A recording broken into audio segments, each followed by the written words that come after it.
오늘 우리에게 주시는 하나님의 말씀은 요한복음 1장 45절에서 51절의 말씀입니다. 다 함께 일어나셔서 하나님의 말씀을 경청하겠습니다. 빌립이 나다나엘을 찾아 이르되 모세가 율법에 기록하였고 여러 선지자가 기록한 그 일을 우리가 만났으니 요셉의 아들 나사렛 예수니라. 나다나엘이 이르되 나사렛에서 무슨 선한 것이 날 수 있느냐? 빌립이 이르되 와서 보라 하니라. 예수께서 나다나엘이 자기에게 오는 것을 보시고 그를 가리켜 이르시되 보라, 이는 참으로 이스라엘 사람이라 그 속에 간사한 것이 없도다. 나다나엘이 이르되 어떻게 나를 아시나이까? 예수께서 대답하여 이르시되 빌립이 너를 부르기 전에 내가 무화과 나무 아래에 있을 때에 보았노라.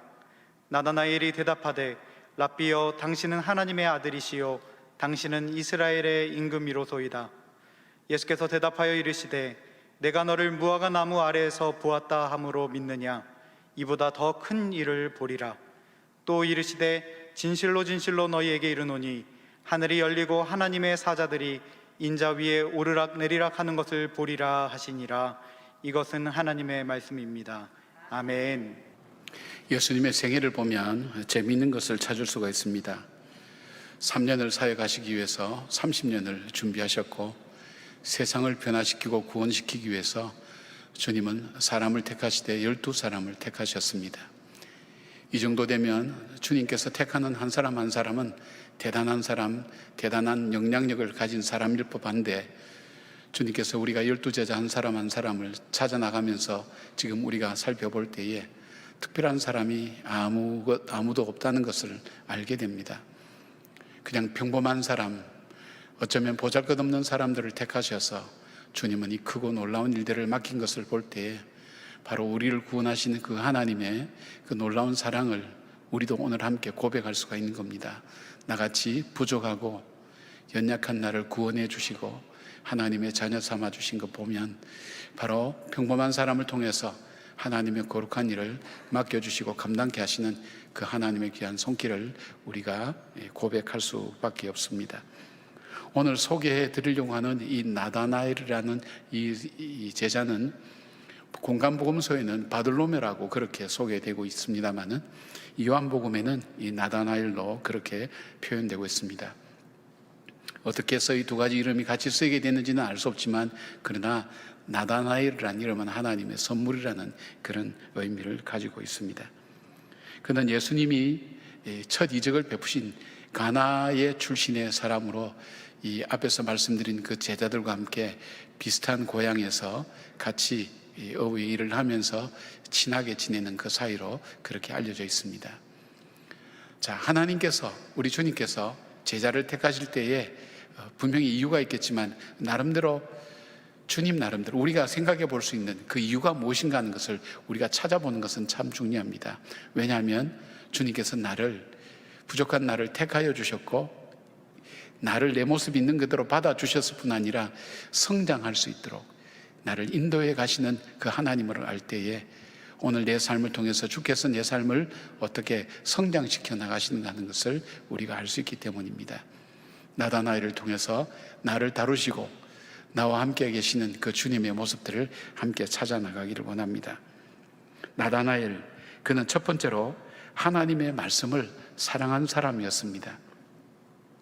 나다나엘에게서 찾아볼 수 있는 특징은 그 사람은 하나님의 말씀을 많이 아는 사람, 그리고 하나님의 말씀을 읽고 연구하는 사람이라는 것이 잘 나타나 있습니다.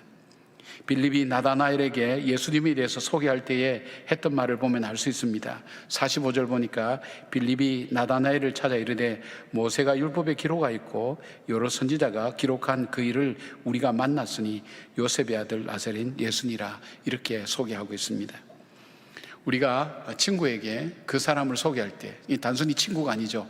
정말 우리가 찾던 그 메시아를 소개할 때 어떻게 소개할 수가 있겠습니까?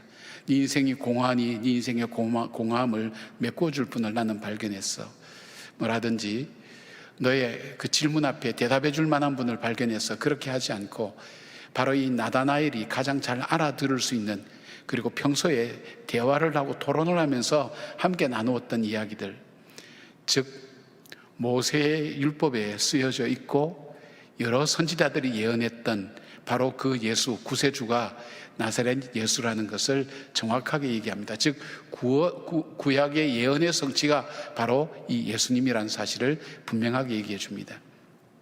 왜 이렇게 얘기했을까요? 이렇게 얘기하는 것이 나다나엘에게는 가장 잘 전달되는 방법이기 때문입니다. 아마 이 일로 미루어서 이 사람들은 시골에서 바닷가에서 고기를 잡고 지내고 있는 농촌에, 아니 보잘것없는 어촌의 젊은이일 수 있지만, 그러나 그들의 꿈만은 거기서 머물지 않고 그들이 함께 하나님의 율법을 공부하고 예언서를 공고하면서 이 정말 버려진 이 땅, 로마의 압제로 인해서 희망이 보이지 않는 이 땅을 하나님께서는 버려두지 않고 하나님이 언약하신 대로 메시아를 보내주셔서 우리를 구원해 주실 것이라는 그 젊은이들이 함께 토론하고 꿈을 꾸는 그런 친구들이었을 것입니다. 그 친구들에게 가장 정확하게 예수님에 대해서 소개해 줄 수 있는 것은 무엇입니까?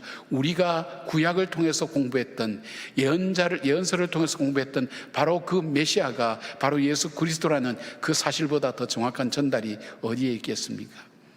이로 미루어 보아서 나다나엘은 말씀에 깊게 심취하고 그 말씀을 가지고 생각하는 사람이라는 것을 알 수 있습니다. 또 하나의 근거를 찾을 수 있다면 48절 말씀입니다. 나다나엘이 이르되 어떻게 나를 아시나이까? 예수께서 대답하여 이르시되 빌립이 너를 부르기 전에 내가 무화과나무 아래 있을 때에 보았노라 라는 말씀입니다. 무화과나무는 보통 한 4m에서 한 7m, 사람에 따라 각각 다르지만 그 정도로 높이로 자랍니다. 그 가지가 굉장히 울퉁불퉁합니다. 저희 집에도 옛날에 무화과나무가 있었는데 가지가 울퉁불퉁합니다. 그것이 8m 정도를 뻗어나갑니다. 그러니까 이 유대의 이 집들이 허술하고 그 다음에 많은 방을 갖고 있지 않았기 때문에 쉴 곳이 없었는데, 이 무화과나무를 하나 심어 놓으면 그곳에 무화과 잎이 또 넓기 때문에 이 그늘이 드리워져서 시원한 그늘 속에서 사람들이 지낸다는 겁니다. 그러니까 보통 그늘 속에 거기에서 책도 보고 그 다음에 묵상도 하고 기도도 하고 함께 모여서 토론도 하고 하는 그 장소가 바로 이 무화과나무 아래라는 것입니다. 주님께서 바로 이 나다나엘이 무화과나무 아래에 있었다는 것을 이 주님께서 보셨다고 하는 것은 무슨 의미일까요? 바로 나다나엘이 바로 홀로 있는 시간에 낙담하고 절망하고 좌절하고 또 오락하고 친구들과 지내고 하는 그런 것보다는 하나님의 말씀을 연구하며 하나님과 교제하며 오실 메시아를 기다리며 준비했던 사람이라는 것을 알게 됩니다. 나다나엘은 자기의 현실을 따라 그렇게 비관하지 않았습니다. 그 친구들과 함께 시골에서 오촌에서 보잘것없는 일을 하고 있지만 그들은 낙담하지 않았습니다. 언젠가는 자신들에게 주실 그 메시아를 기다리고 그 메시아가 어떤 분인지 언제 오실 것인지 함께 연구하며 주님의 말씀을 연구하고 토론하고 나누는 그 친구들이 함께 있었다는 사실입니다. 여러분의 무화과나무는 어디입니까? 여러분들이 정말 이 절망과 아픔과 슬픔이 많은 이 땅 속에 희망을 찾을 수 있는 그곳, 그리고 그 희망을 이야기할 수 있는 바로 그 사람들이 모이는 그 장소가 어디에 있습니까? 여러분 삶 가운데 있습니까? 그냥 일상적으로 살아가는 단순한 얘기들만 나누고 계십니까? 아니면 이 땅에서 이루어진 일들만 나누고 계십니까? 아니면 진정 오늘 이 희망 없는 이 삶 속에 새 생명을 주시고 구원을 주시는 그 하나님을 기억하며 함께 이야기를 나눌 수 있는 바로 그런 여러분의 무화과나무가 어디 있는가 하는 것을 여러분 한번 생각해 보시기를 바랍니다. 우리 교회 장로님들이 어느 날부터 편안해지기 시작했습니다. 근데 저만 그런 것이 아니라 장로님들도 그것을 느끼신 것 같아요. 그래서 이 장로님이 한 분이 오셔서 그래 말씀하셨어요. 목사님, 우리 장로님들이 많이 달라지지 않았나요? 그렇죠. 저도 그렇게 생각하고 있습니다. 아마 원래부터 좋으신 분들이라서 그런 모양입니다. 목사님, 그게 아닙니다. 저희들이 달라진 이유가 뭐가 있냐면 우리가 지금 매일 하루에 4장씩 성경을 읽고 카톡방에 올리거든요. 빠지면 그 카톡방 그 책임지는 분이 왜 당신 빠졌냐고 벌금 내라고 이렇게 했기 때문에 할 수 없이 해야 되는 거예요.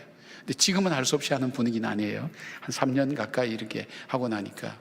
근데 이 말씀을 보니까 자꾸 보니까 처음에는 의무적으로 보고 이름 안 빠지려고 했는데 하다 보니까 말씀 앞에 자주 서게 된다는 거예요. 말씀 앞에. 내가 말씀을 읽는 게 아니라 말씀이 나를 읽어나가는 거예요. 그럼 말씀 앞에 서게 되고, 또 장로님들이 그 글을 자기가 느낀 것을 적어서 올릴 때, 어떨 때는 기도 제목도 올리고 안타까운 사연도 올리고, 그렇게 할 때는 그것 보고 그냥 지나가는 것이 아니라 내 것만 올리고 끝나는 것이 아니라 그걸 읽어보면서 자극도 받고, 이분은 이렇게도 묵상하는구나 자극도 받고, 안타까울 때는 기도도 하게 된다는 거예요. 그러면서 무슨 말씀을 하시는가 하면, 우리 마음속에 우리가 생각하지도 않았는데 공동체라는 것이 무엇인지를 알 수 있게 됐어요. 말씀 앞에 서서 우리가 우리 자신을 다시 돌아보게 되고, 그 다음에 같이 그 말씀을 나누는 그 공동체가 어떤 것인지를 알게 되고, 대화의 주제도 모이면 전에는 교회 가십거리나 다른 일반 주제들이나 얘기를 했는데, 그렇지 않고 말씀을 주제로 대화를 나누기 시작한다는 거예요. 달라지기 시작했다는 거예요. 왜일까요, 여러분? 말씀 속에는 뭐가 있다 그랬습니까? 말씀 속에는 교훈이 있다 그랬죠. 어떻게 살아야 되는지, 무엇을 추구하고 살아야 될지 교훈이 있습니다. 책망이 있습니다. 무엇을 내가 지금 잘못하고 있는지, 바르게 사는 법이 무엇인지, 의로 교육하게, 그러니까 분별을 어떻게 해야 될지, 그리고 또 하나 이 말씀 속에는 무엇이 있냐면 선을 행할 줄 아는 능력이 길러진다 그랬어요. 나는 한 것 없어요. 나는 다른 것 없어요. 나는 성경만 읽었을 뿐인데, 하나님 말씀만 읽었을 뿐인데, 그 말씀을 읽는데 그 말씀이 나에게 나도 모르게 주는 것이 있어요. 교훈을 줍니다. 때로는 책망도 합니다. 때로는 바르게 사는 길을 알려도 줍니다. 무엇을 어떻게 살아야 될지 분별하는 분별력도 줍니다. 그리고 나로 하여금 선한 일을 하도록 능력을 준다는 거예요. 선한 일 할 때 뭡니까? 특별하게 내가 선한 일 이래서 어려운 사람 돕고 이런 것이 아니라, 사람을 만나면 그 사람에게 정말 필요한 말이 무엇인가, 용기를 주는 말이 무엇인가, 그 사람을 긍휼히 여기고 불쌍히 여기는 마음이 내 마음속에 들어와서 그것을 사람들에게 표현하게 되고 나누어 주게 되는 그 능력이 생긴다는 거예요.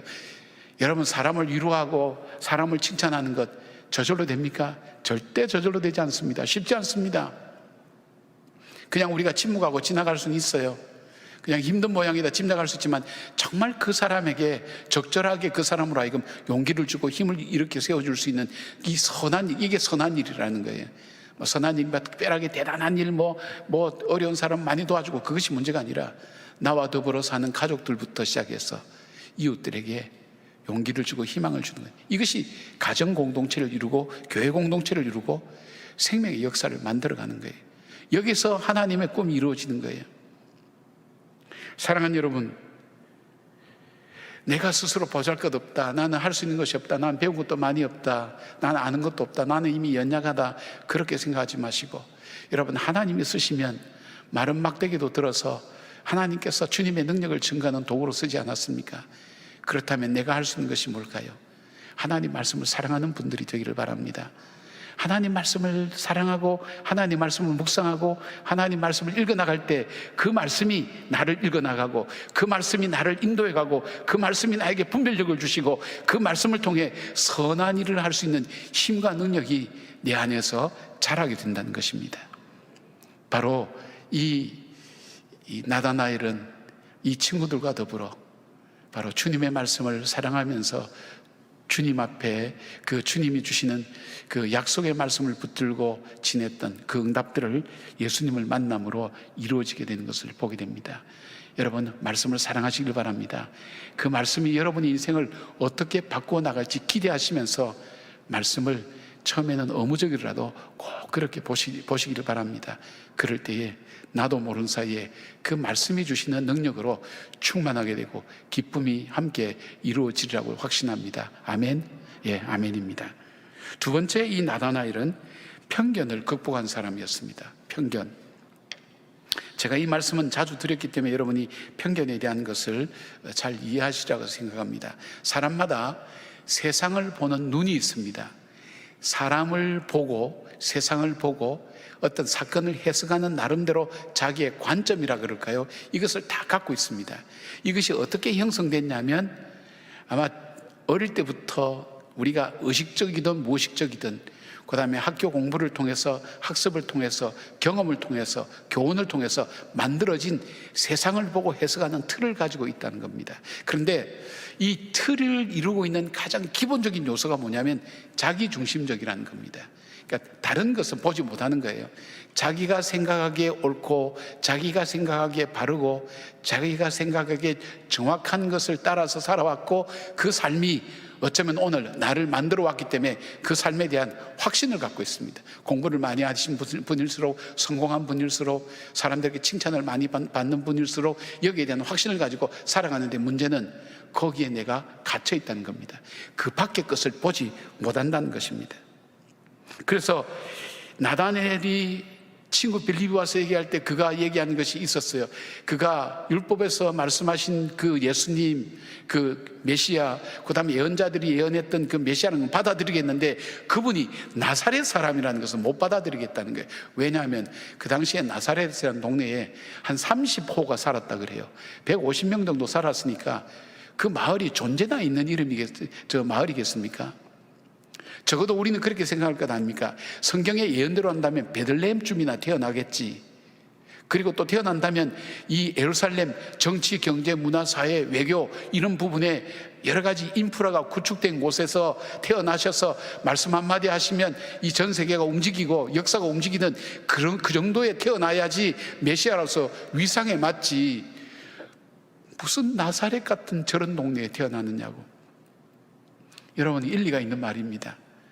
여러분, 내가 옳다고 생각하는 것, 내가 맞다고 생각하는 것도 그것에 대한 경험이 있으면 그 다음 얘기는 잘 들려오지가 않습니다. 그래서 편견이라는 것이, 선입견이라는 것이 무섭습니다. 이걸 학문적인 용어로는 신념, 빌리프 시스템이라고 하는데, 이 신념체계라는 것이 그렇게 무섭습니다. 그러니까 내가 경험한 것 이상을 보지 못하는 거예요. 내가 아는 것 이상을 알지 못하는 거예요. 그 안에서 머물러 있는 겁니다. 이 철로 역정을 쓴 존 버년의 다른 우화인 거룩한 전쟁 The Holy War라는 그 책에 보면 맨소울이라는 마을에 복음을 전하는 임마누엘 군대가 그 마을에 들어가기 위해서 공격할 때 어디로부터 공격에 들어가면 좋을까 생각할 때 이 귀의 입구부터 들어갑니다. 귀부터. 굉장히 우화적이죠. 왜냐하면 믿음은 들음에서 나기 때문에 사람들의 귀를 먼저 변화시키고 말씀을 듣게 해야 이 복음이 그 마을에 들어갈 수 있다고 생각했는데, 이 임마누엘 군대의 원수인 바로 이 디아볼로스, 이 사탄이라는 의미죠. 디아볼로스가 이 귀의 입구에 누구를 배치하는가 하면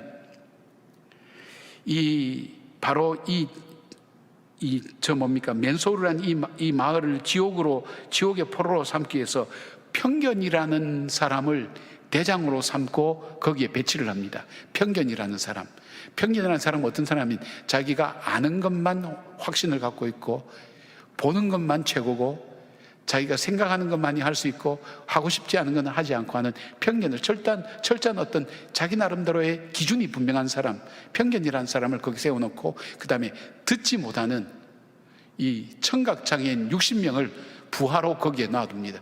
무슨 얘기를 해도 안 듣습니다. 아무리 공격해도 그 공격에 성공할 수가 없는 거예요. 심령 속에 파고들 수가 없는 거예요. 믿음은 들음에서 난다 그러는데 그 말씀을 듣지 않으니까 거기에 아무리 쏟아부어도 안 되는 거예요. 이 편견을 가진 사람은 들으려고 하지 않는 거예요. 그래서 편견을 해결하면, 편견을 없애면 이 세상의 전쟁의 70%를 없앨 수 있다고 학자들은 그렇게 얘기합니다. 이 편견이 그렇게 무섭습니다. 뭘 저런 사람이 안다고, 이런 생각들 우리가 가질 수 있죠. 우리 경험 속에서. 틀린 얘기는 아니죠. 제가 옛날에 이제 병원에 신방을 다닐 때에는, 그때는 비교적 이 신방 다니기가 편했습니다. 요즘처럼 어렵지 않습니다.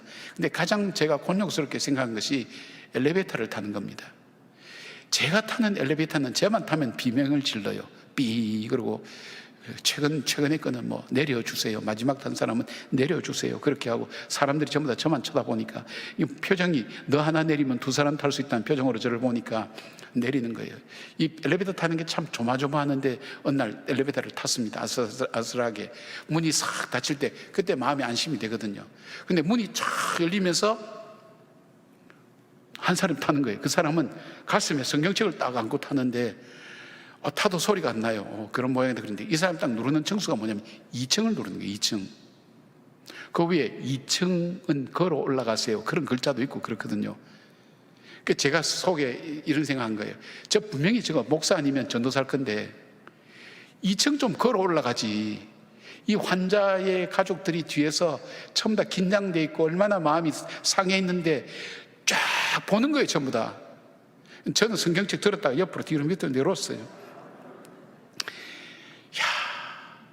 그래서 제가 1층에서 2층 가는 동안 제가 생각할 수 있는 모든 욕은 다 했어요. 속으로. 저런 것들 때문에 참 기독교가 욕을 먹고 쫙 이렇게 생각하고 2층에 대해서 내리는데 보니까 이분이 다리가 불편한 분이에요. 지금도 생각하면 얼굴이 화끈거려요. 제가 가졌던 확신만큼 부끄러운 거예요. 제가 다 알지 못한 거예요. 제 중심으로는 알았지만 제가 다 알지 못한 거예요.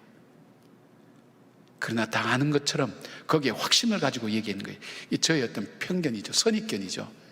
그 선입견이 저로 하여금 스스로 부끄럽게 만든 거예요. 이걸 패러다임 시프트라 그러는데 이게 전환이 잘 안 되는 거예요. 여러분 이때는 어떻게 해야 되죠? 바로 이 나다나엘이 그렇죠. 내가 참 이스라엘에 참 선한 사람이다. 간사한 것이 없다 그럴 때 그때 나다나엘이 했던 것이 뭡니까? 내 나사렛에서 무슨 선한 것이 나겠느냐 했으니까 나사렛에서 무슨 이런 것을 알겠느냐 할 때 그에게 했던 질문이었어요. 어떻게 하셨습니까? 질문을 하게 된 겁니다. 여러분 우리가 우리 생각에 그런 마음이 들어올 때 중요한 것은 기도하는 것이 참 중요합니다. 기도는 우리가 여러 가지 생각했지만 기도는 나의 생각을 바꾸는 힘이 있습니다. 기도는 세상을 바꾸는 힘이 아니라 세상을 바꾸기 전에, 환경을 바꾸기 전에 나를 바꿉니다. 내가 보는 관점을 바꾸게 만들고 생각하는 것을 바꾸게 만들고 하나님의 뜻을 기억하게 만듭니다. 제가 만약에 엘리베이터 안에 타서 하나님, 저 사람은 예수 믿는 사람, 전도사나 목사가 틀림없는데 왜 저 사람이 5층을 가는 것도 아니고 3층을 가는 것도 아니고 해필 2층을 가는데 많은 사람이 욕을 들어먹을 걸 뻔하면서 왜 이 엘리베이터를 탔습니까? 주님 말씀해 주십시오. 그 기도했다면 죄는 안 지었을 거예요. 내가 그 질문을 계속 하나님 앞에 드릴 때에 여러분 내가 질문을 던질 때 주님은 내 생각을 바꾸어 주십니다. 내가 내 중심으로 오는 세상을 넘어서서 하나님께서 이것을 어떻게 보시냐고 그렇게 바꾸어 주십니다. 여러분 나다나엘에게 뭐라고 합니까? 내가 무화과 나무 아래 있을 때 너를 보았다는 거예요. 내가 생각하지 못한, 상상하지 못한 일들이 바로 저분 예수에게서 일어나고 있었다는 것을 나다나엘이 알게 된 거예요.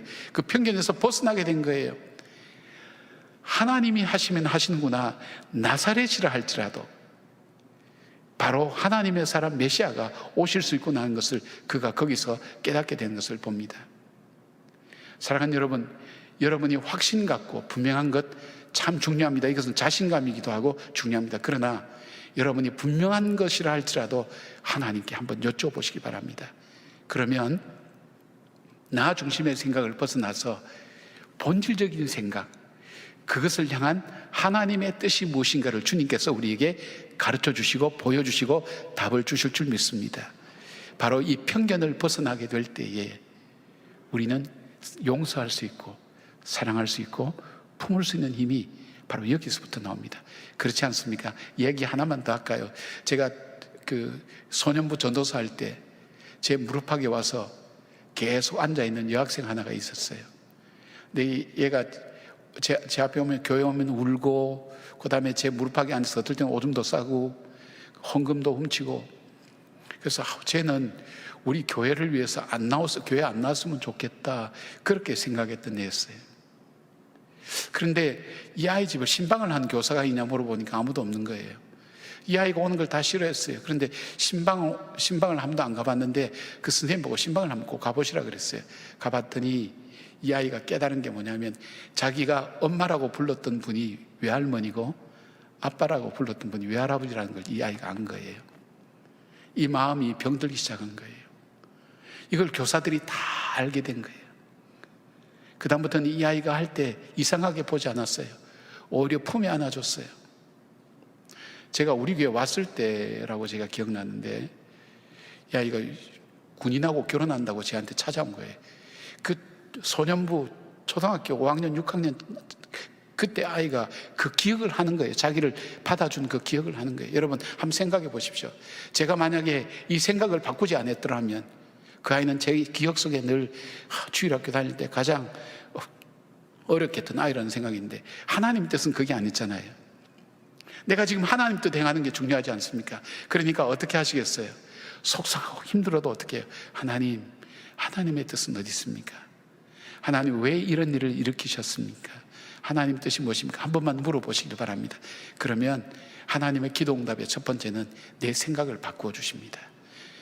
그리고 나의 편견에서 벗어나게 만들고 하나님의 뜻이 무엇인지를 보여주시고 하나님 뜻대로 살아가도록 하나님께서 인도해 주시는 것을 보게 될 줄 압니다.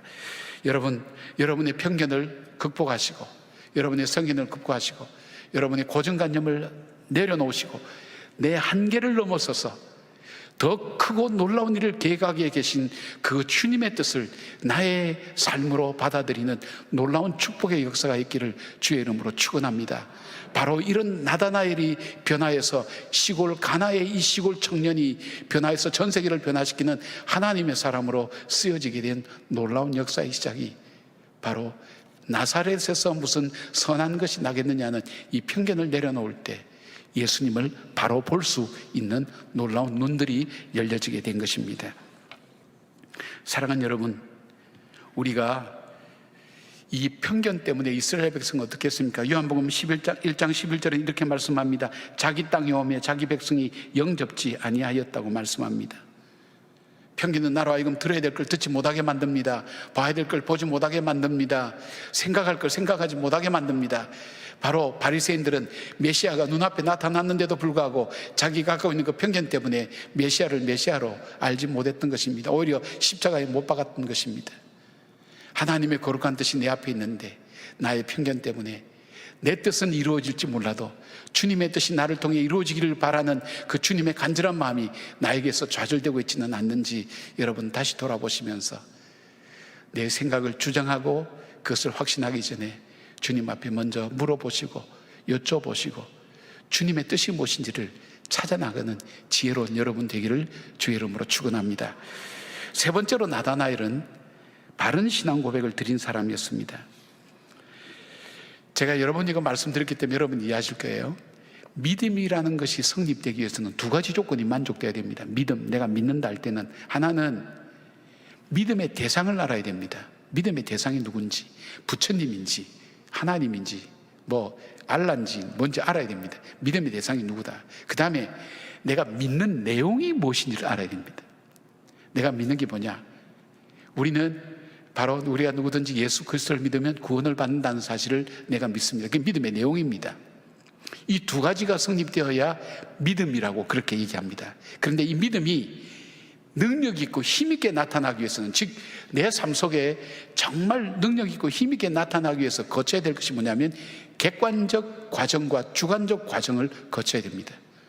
뒤에 뭐가 쩍쩍 나오면 좀 어려운데, 여러분, 객관적 과정이라는 것이 뭐냐면 바로 이 나다나엘처럼 그 나사렛 예수가 누군지, 그러니까 메시아가 누구신지, 어떤 분인지, 모세 율법 속에서 말하는 그 하나님께서 말씀하신 그 메시아, 예언자들이 예언했던 그 메시아에 대해서는 알고 있었어요. 알았어요. 객관적인 사실 알았어요. 그러나 오늘 여기 이 장면, 주님과 대화하는 장면은 그것이 단순히 알고 있는 객관적인 지식이 되면 나와는 아무 상관이 없어요. 힘이 없어요. 근데 그 주님과 대화하면서 내가 알고 있던 그 지식의 그분이 믿음이 돼서 그분이 바로 내 앞에 있는 예수 그리스도라 그럴 때에 그때 신앙 고백이 거기서 나오게 되는 겁니다. 진정한 신앙 고백은 내가 아는 객관적인 지식이, 객관적인 믿음이 주관적인 체험과 만날 때에 거기서 신앙의 힘과 능력이 나타나는 겁니다. 오늘 여기 보니까 49절에 이 나다나엘이 이렇게 고백합니다. 나다나엘이 대답하되 랍비여 당신은 하나님의 아들이시오 당신은 이스라엘의 임금이로소이다 라고 말씀을 드립니다. 여러분, 이게 당장 나올 수 있는 그런 표현입니까? 아닙니다. 그러나 그의 신앙 고백, 바로 그 주님을 바로 알 때에, 주님과 만나서 대화할 때에 주님께서 바로 우리에게 말씀하실 때 이분이 바로 나의 구세주와 주님 되시는구나 하는 것을 그가 고백하게 되고, 그 믿음을 따라서 그는 살다가 순교하는 사람이 될 수 있었던 것입니다. 단순히 그냥 내가 교회만 다니는 사람이 아니라, 예수만 믿는 사람이 아니라 그 예수님을 믿는 삶이 구체적인 삶의 현장에서 정말 예수 믿는 사람으로 나타나는 역사가 일어날 수 있는 것은 체험이 있어야 된다는 겁니다. 체험이라는 것이 그래서 참 중요합니다. 이 나다나엘은 그 체험을 했습니다. 사랑하는 여러분, 오늘 저와 여러분들이 예수 그리스도께서 나의 구세주와 주님 되심을 믿기 때문에 오늘 여기까지 오셨습니다. 그 체험이 뭡니까?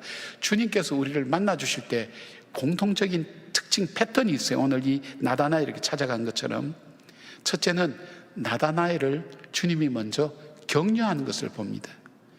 이스라엘의 참된 사람이다, 간사함이 없는 사람이다.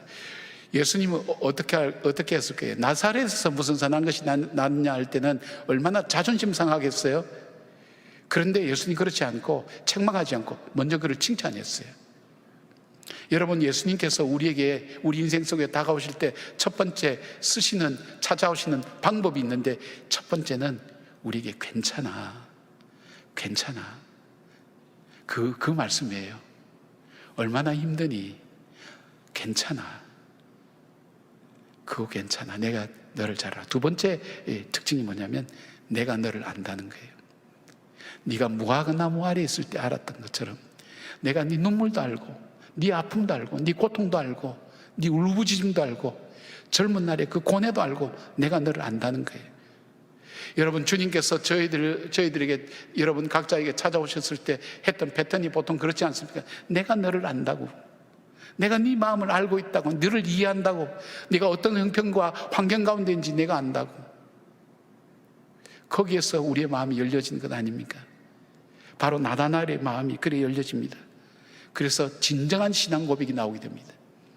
그래서 여러분, 이 바쁜 시간에 주일날 이 예배당 예배까지 이 위험을 무릅쓰고 나오는 이유가 어디 있나요?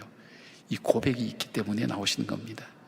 이 고백이 있기 때문에 영상 앞에서라도 예배를 드릴 수 있는 것입니다. 이 고백이 없으면 그냥 예수 믿는 사람, 성경에 대해서 아는 사람, 예수님에 대해서 아는 사람이지 나의 예수님이 되진 않는 거예요. 우리가 예수님을 믿는다고 할 때 주는 나의 그리스도라 그러죠. 그리스도라, 메시아라는 것은 그리스도라는 뜻 아닙니까? 그리스도라는 뜻은 기름 부음을 받다는 것입니다. 내가 예수님을 믿는다, 믿음의 영성에 내가 예수를 믿는다 할 때는 예수님이 나의 왕입니다, 예수님이 나의 선지자입니다, 예수님이 나의 제사장입니다 하는 것을 믿는다는 거예요. 그러니까 내가 정말로 섬기고 복종할 분은 예수님입니다 하는 걸 내가 믿는 거예요. 그 예수님은, 왕 되신 예수님은 그 권세와 능력을 가지고 나를 지켜주시고 보호해 주실 것을 믿습니다. 그 믿음이 있기 때문에 우리가 담대한 거예요. 세상에 많은 지식이 있어요. 그 지식 중에 그 예수님이 하시는 말씀, 성경에 있는 말씀이 진리라는 걸 내가 믿는 거예요. 세상은 다 변해도 하나님 말씀은 변치 않는다, 이 진리라는 걸 믿는 거예요. 내 생각이 있어요. 다른 사람이 자기 견해를 얘기해요. 그래도 나에게 있어서 가장 중요한 진리는 바로 하나님 말씀, 성경이라는 것을 내가 믿기 때문에 고민하는 거예요. 지금 동성애 문제나 이런 문제 때문에 우리가 평등법 문제나 이 고민하는 이유가 뭘까요? 내가 하나님 말씀을 진리로 알기 때문에 믿는 거예요. 인간이 생각하는 모든 보편적인 건 얘기하면 이런 것까지 고민할 필요가 없죠. 그러나 이 말씀이 진리고 이 말씀 속에 생명이 있다는 걸 알기 때문에 생명의 문제와 관련되기 때문에 우리가 이 말씀을 지키고 이 말씀대로 살기를 원하는 거예요. 예수님이 참 나의 제사장입니다. 살다 보면 인생에 있어서 인생의 짐이라는 것이 내 어깨에 매이게 돼 있습니다. 가족의 짐, 내 삶의 짐, 질병의 짐, 여러 가지 짐들이 내 인생 속에 죄책감도 이런 짐들이 내 어깨에 쌓여질 때, 무거운 짐을 나홀로 지고 견디다 못해 쓰러질 때, 이 세상에 내 짐을 받아줄 사람이 아무도 없어요. 수고하고 무거운 짐 지나들아 다 내게로 오라, 내가 너희를 쉬게 하리라. 예수님 외에는 그렇게 말씀하신 분이 없어요. 짐을 대신 짊어져 주겠다는 사람은 이 세상에 아무도 없어요. 그런데 그 예수님이 내 짐을 대신 짊어져 주시는 거예요. 죄의 짐까지도 십자가에서 자신이 못 박여서 내 죄를 위해서 피 흘려 주시면서까지도 내 죄를 대신 짊어져 주시는 거예요. 그렇기 때문에 우리가 오늘 예수님 앞에 우리 문제를 가지고 나와서 기도할 수가 있는 거예요. 아랠 수가 있는 거예요. 왜요? 그분이 내 모든 소원을 들어주시고 내 모든 기도를 들어주시고 응답해 주시고 나를 구원해 주시는 분이라는 것을 내가 믿기 때문입니다. 그 고백이 있기 때문입니다. 여러분, 이 믿음 있나요? 이 믿음이 있어야 돼요. 이 믿음이 있어야 삶에서 나타나요. 그냥 우리가 예수 믿는 문의로서는 가능한데 이 삶에서 문제가 극복되지 않으면 리차드 포스터가 얘기했던 것처럼 돈, 섹스, 파워, 돈과 이성과 그리고 이 힘 여기에서 자유로울 수가 없어요. 생활 속에서 우리의 신앙이 나타날 수가 없는 거예요. 우리의 신앙은 그냥 취미생활 비슷하게 취미클럽처럼 이렇게 나오는 거예요. 생활 속에 삶에 있어서 변화가 없는 거예요. 실제 내 생활 속에서 이 신앙 고백이 힘이 되고 능력이 되는 것입니다. 그럴 때 주님께서 뭐라고 또 축복하시는가 하면 믿음이 자라가는 것을 봅니다. 51절 또 이르시되 진실로 진실로 너에게 이르노니 하늘이 열리고 하나님의 사자들이 인자 위에 오르락내리락 하는 것을 보리라 하시니라. 주님께서 아마 나다나엘이 무화과나무 아래에 있었다고 할 때에 나다나엘이 보았던 말씀이 창세기 28장에 나오는 야곱이 베델 광야에서 돌베개를 베고 누워있을 때 하늘로부터 사다리가 내려와서 천사들이 오르락내리락 하는 것을 보는 그 장면이 아니었을까 얘기하는 학자들도 있어요. 바로 이 나다나엘에게 얘기합니다. 나다나엘아, 바로 너가 하늘의 뜻이 이 땅에 내려오고 이 땅의 것이 하늘에 올라가고 그 오르락내리락하는 중재의 놀라운 역사들을 네가 보게 될 거라는 거예요. 지금 이게 문제가 아니라는 거예요. 더 크고 놀라운 것을 보게 될 거라고. 가나 혼인잔치에서 이루어지는 역사를 보았습니다. 그리고 이 광야에서 물고기 2마리와 보리떡 5개로 5천 명 먹는 거 보았습니다. 병자가 낫는 걸 봤습니다. 죽는 사람이 살아나는 걸 봤습니다. 하늘의 역사가 이 땅에 내려오고 이 땅의 역사가 하늘로 올라가는 것을 바로 이 나다나엘은 보았던 것입니다. 그 신앙은 죽음에 이르기까지, 순교에 이르기까지 끝까지 복음을 전하다가 떠나갈 수가 있었던 것입니다. 사랑하는 여러분, 우리 주님은 평범한 우리를, 보잘것없는 우리를, 아니 그보다 못한 우리를 찾아오셨습니다. 우리를 구원해 주셨을 뿐 아니라 주님의 자녀로 삼아주시고 우리에게 주님의 일을 맡겨주셨습니다. 그러기 위해서 우리를 사용하십니다. 사용하실 때 우리가 더 아름다운 모습으로 쓰임받기 위해서 어떤 모습이 될까요? 주님의 말씀을, 주님의 약속의 말씀을 사랑하시던 여러분 되기를 바랍니다. 내가 알고 있는 지식과 지혜를 주님의 말씀 앞에 내려놓고 기도하며 나의 편견을 극복해 나가는, 그래서 하늘의 기준이 나의 기준이 되는 놀라운 축복의 역사가 있기를 바랍니다. 더 나아가서 생명력 있는 신앙 고백, 살아있는 신앙 고백을 하나님께 올려드리는 복된 사람이 되어서 주님께서 먼 날, 아니 어쩌면 가까운 장래에 우리를 부르실 때에 누구냐고 물어볼 때 나는 주님의 제자입니다, 그렇게 대답할 수 있는 하나님의 사람으로 사시기를 주의 이름으로 축원합니다. 아멘. 기도하겠습니다. 주님은 나의 왕이요 나의 선지자요 나의 제사장입니다. 귀한 고백이 오늘도 나의 삶을 새롭게 만들어가는 것을 믿습니다. 나다나엘처럼 보잘것없고 평범한 인생을 통해서 하나님의 크고 놀라운 역사를 이루는 것처럼 주님, 오늘 평범하게 살아가는 우리의 삶을 통해 주의 크고 놀라운 일을 이룰 수 있도록 하나님 함께하여 주시고, 평범한 삶이지만 그 평범 속에 주님의 능력이 항상 함께하는, 주님과 동행하는 주님의 사람들로 살아가는 우리 성도들 되게 하여 주시옵소서. 예수님의 이름으로 기도드리옵나이다. 아멘.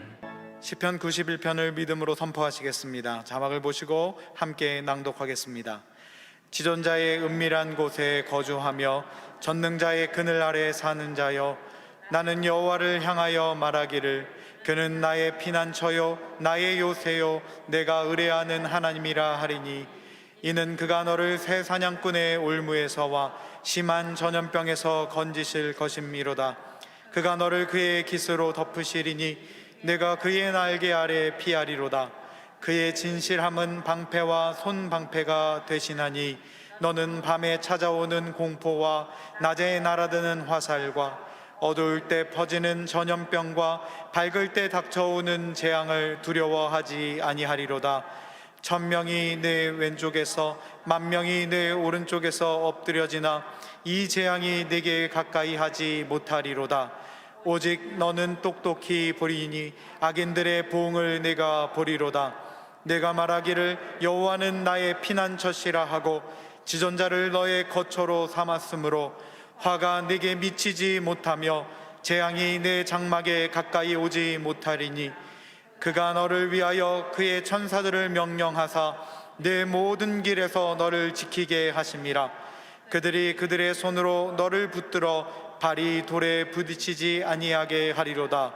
네가 사자와 독사를 밟으며 젊은 사자와 뱀을 발로 누르리로다. 하나님이 이르시되 그가 나를 사랑한즉 내가 그를 건지리라. 그가 내 이름을 안즉 내가 그를 높이리라. 그가 내게 간구하리니 내가 그에게 응답하리라. 그들이 환난 당할 때에 내가 그와 함께하여 그를 건지고 영화롭게 하리라.